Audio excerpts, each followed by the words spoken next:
Hi, I'm Charlie. This is Stevie. We are Chilling with Popcorn. Welcome to another Bad Movie Monday. Okay, so we're going to need a bigger boat as today we are looking at Jaws the Revenge, or if you prefer, Jaws the last one, the fourth in the series. Yeah. It's got a runtime of 1 hour and 29 minutes. This really was a franchise killer. Always these statistics are from IMDb. Its director was Joseph Sargent. Writers Peter Benchley for the characters and Michael D. Guzman. Released on July 1987 in the USA with a budget of $23 million. That's estimated, and a US Canada gross of $20 million. Didn't break even in the States. And with a worldwide gross of $51 million. Compare this to the original, which was done on a $7 million, which was in 1975.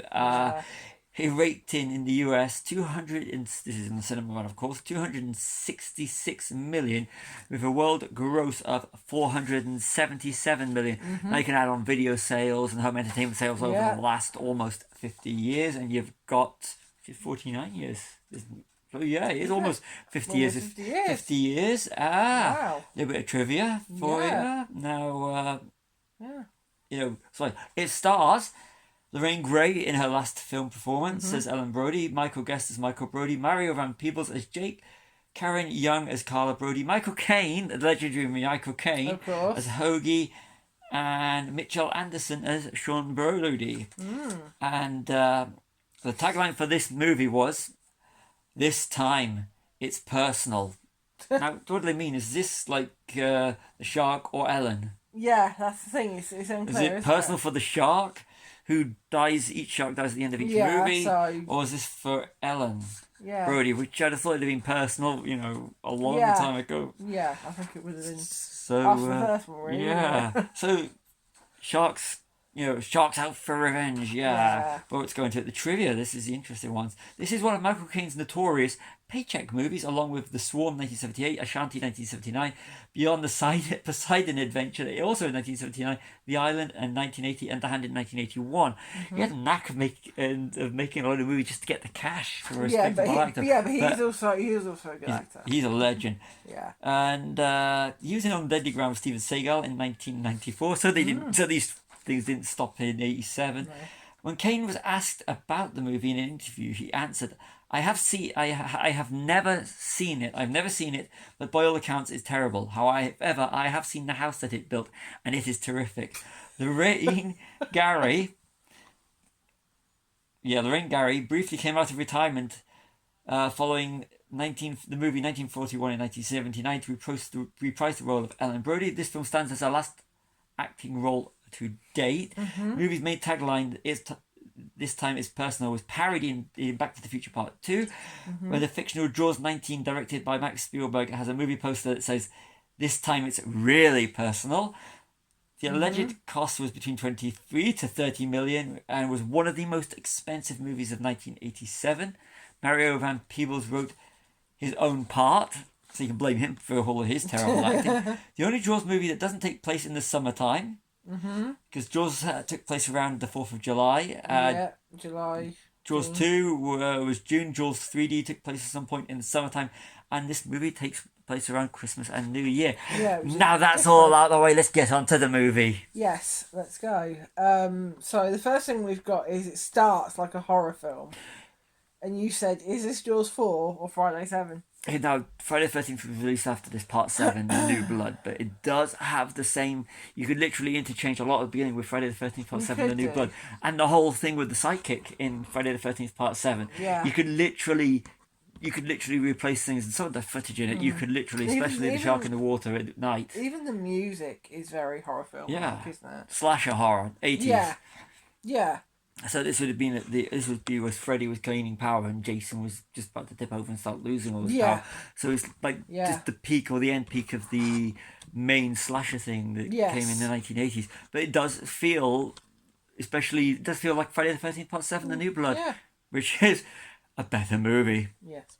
You always say this, but it's the only Jaws film not set in the summer, and then a summer movie set at Christmas. Die Hard. Yeah, which is Die Hard was released in the summer, but saying Christmas. This is a summer movie released. Yeah, released This is a Christmas themed time movie. Yeah. Set, released in the summer. Yeah, so which is... it's Die Hard, but Die Hard is superior. Oh, definitely. Definitely. Yeah, probably Yeah. if Die Hard came out at Sunday, they'd probably had the sharks say yippee-ki-yay, or at least one of these. Yeah, Yippee-ki-yay. Yeah, someone would have done that. You've got the is it Amity? Amity, yeah. Amity's very busy in winter for a summer holiday town. It did seem very busy. The bit at the start before they moved to the Bahamas, the Amity did look very busy when the mayor did actually say that it's a summer town. Yeah. And it relies on summer money. He seemed to be doing all right, and had a lot of people there. Yeah. So the mayor, as always, as proven in the first one, was a liar. Yeah. Although the Jaws is a classic, you'll never find this on this one. That's true. So I'm trying to see if there's another. I'll throw up at something else about that, but I can't find it. So we do these in one take. I know it looks like two, but it is one take. It is one take. They killed Sean. They killed Sean at the start. I hadn't seen it in years, and I completely forgot about that. It's sort of like going, try and tug in on the heartstrings, but it didn't work for me. No, it didn't work. He's like, oh, he's dead. Okay, let's go on. Move on with the next.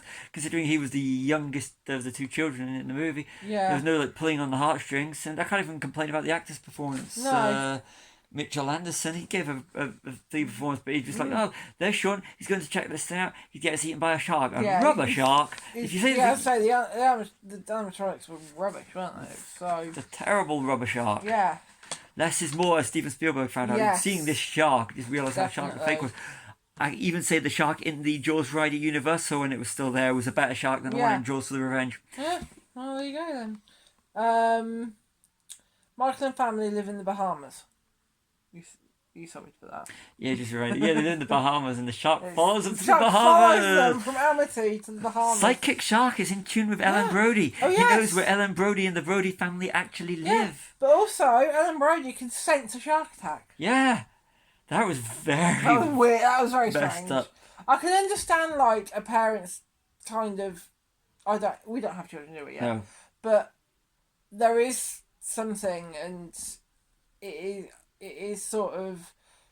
It's almost like a second sight when it comes to the safety of your children, and the people you love, because if something's wrong, you sometimes get a bad feeling about something. But it's not always. But it's not like. Not like how they manifest in this movie, which is. But yeah, it was absolutely terrible. And was she actually thinking about the shark or her family? I don't know. Shark bait, boo-ha-ha. The young girl, Thea, and Michael are in the kitchen. Copying Sean and. Thea's copying. Sean and her Brody dad, from which is, the. play on the original. First. Then you actually have flashbacks. When they have flashbacks to the original Jaws, imagine sitting in a cinema and getting flashbacks to a better movie and wishing you were watching a better movie. Yeah. It just highlighted. And the sepia style tone that they used for the flashbacks just made it look like murky water, like it is, and it just didn't work. It did not work. No, it did not work. It just highlighted how bad this film was, that they're doing another retread. Yeah. You can show flashbacks in movies that do work, but when you're trying to call back to something that was superior, just to do a callback to a film which just didn't work in this one. Running out of ideas, filling time. Yeah. We've got only one death 1 hour in. Yeah. But lots of shark attacks, and then it's 1 hour and 8 minutes between the first and the second shark death. No, it's a bit less than this, but we actually timed it. The second death was 1 hour 8 minutes. You get we just Sean. We Sean. Sean and then whoever it was next. So after Sean's death, you have to wait to 1 hour 8 minutes into the movie for a second death. Yeah. Although the shark is attacking, this is a useless shark. Yeah. And there's no suspense in it. I found at the beach when they were doing the second attack, is that number one. Yeah. They didn't close the beach off. Michael and Jake kept the sharks into sharks that they knew about a shark. They kept it to themselves. Yeah, they did. Selfish. Yeah. And the beach was still open, so that makes them worse than the mayor in the original Jaws movie, because they knew there was a shark. They were trying to capture the shark, attack the shark, and yet they knew about it, and they let their family and everybody go on the beach. And Michael knows about sharks, obviously, of the other films and stuff. Yeah, so because he was a marine biologist in the third one. He was, yes. So he knows all about sharks. Yeah. But no, he's just like, we'll just let them get on with it. We'll capture the shark. Scared of them. or anything. He's a marine biologist. I know he's a marine biologist, but in this one, In the third one, he's not actually qualified as marine. They're still working on it, aren't they? I'm going by the third one because I enjoyed the third one. So yeah, I know. But what I'm saying is, in this one, they're still waiting for the PhD. they're Him and Jake. Yeah, waiting for they're doing their final assignment or whatever. Yeah, and so Yeah. It's a terrible movie. This film was a bad movie. No, to be fair. Oh, come and get me, you son of a bitch. Yeah, that's the bit that when Ellen says that line. Bear in mind, unless Chief Brody actually said to her, just before I shot the shark, I said, "Smile, you son of a." But and for her to say that as a callback to the original Jaws, it's also highlighting how superior the original Jaws was and is and still is. Oh yeah, yeah. And then we've got Jake's death. Well, he looks like the fake out Jake's death when he's in the shark, just like what Quint was. And it turns out it's a whole Hooper thing where he survives like Hooper does. Yeah. And so you got Jake and Michael. Actually, we are in spoiler territory, so you should realise this. Yeah, we need to make sure that's aware, isn't it? So that was actually. It's like, we are now delving straight into the first film because we've run out of ideas. Yeah. Completely run out of ideas. Yeah, so the next one is the electromagnetic charge is not as intimidating as a harpoon or gas canister.